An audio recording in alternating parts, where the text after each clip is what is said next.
Bonjour, je suis le Dr Wa, vétérinaire et directrice de l'école Subveto Paris. Bon, on est entre nous, vous pouvez m'appeler Marion.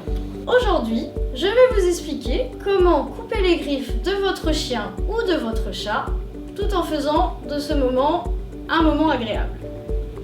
Le matériel pour couper les griffes de votre animal, c'est, comme son nom l'indique, un coupe-griffe, donc le petit modèle pour les chats et le plus gros modèle pour les chiens. Le mieux, c'est d'avoir aussi des compresses au cas où il y ait des petits saignements, mais ça, je vous expliquerai tout à l'heure. Maintenant, je vais vous montrer pour couper les griffes d'un chien et notamment, il y a certains chiens qui ont des griffes noires et je vais vous expliquer en détail comment s'en sortir pour éviter d'avoir des saignements. Donc pour cela, je vais appeler Bettina et Mika. Bonjour Mika, comment ça va? On n'est pas rassuré. Alors, pour les chiens un petit peu difficiles, vous pouvez utiliser une muselière ou tout simplement un morceau de tissu que vous attachez autour du museau. Comme ça évite les morsures ou les coups de dents. Parce que on a souvent des chiens qui détestent se faire couper les griffes. C'est pas que ça leur fait mal, c'est vraiment la sensation qui les enquiquine. Alors, pour vous montrer un petit peu, une griffe de chien a à peu près cette forme-là.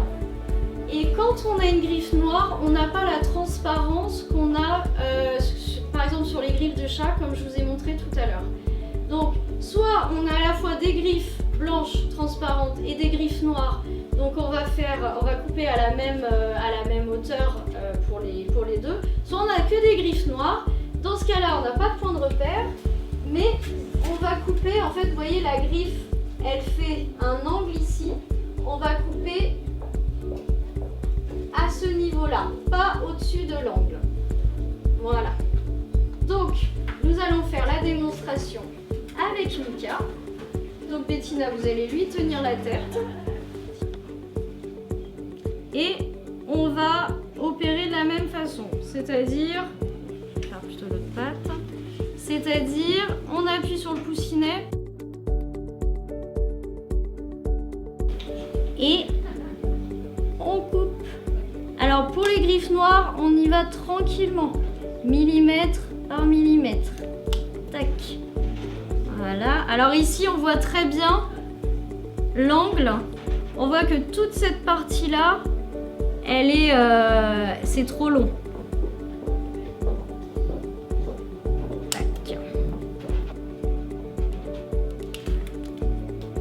Voilà, par exemple, quand on a ce genre de réaction, il faut vérifier. Voilà, alors là il y a un petit saignement. Donc on ne panique pas. On va faire un petit pansement compressif avec une compresse. Voilà. Je suis allée un petit peu trop loin. Alors ça fait un petit peu mal à l'animal, mais c'est pas grave. Donc quand on se rend compte qu'il y a un petit saignement comme ça, ne paniquez pas. Le saignement va s'arrêter rapidement. Ça fait un petit peu mal à l'animal, mais en tout cas il ne va pas se vider de son sang par ici. Alors on va faire ce qu'on appelle un pansement compressif, c'est-à-dire pour comprimer la plaie et pour arrêter le saignement. Voilà. Ça, vous le laissez en place environ 1 heure et ensuite tout ira bien. Hein, ma belle? Donc comment savoir si les griffes de votre chien ou de votre chat sont trop longues finalement? Et bien ça va être très simple.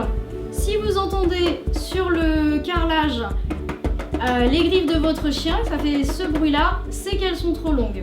Pour les chats, par exemple si vous le voyez jouer à la ficelle ou quand il grimpe sur un canapé, il s'accroche les griffes, c'est qu'elles sont trop longues également, donc il faut les couper.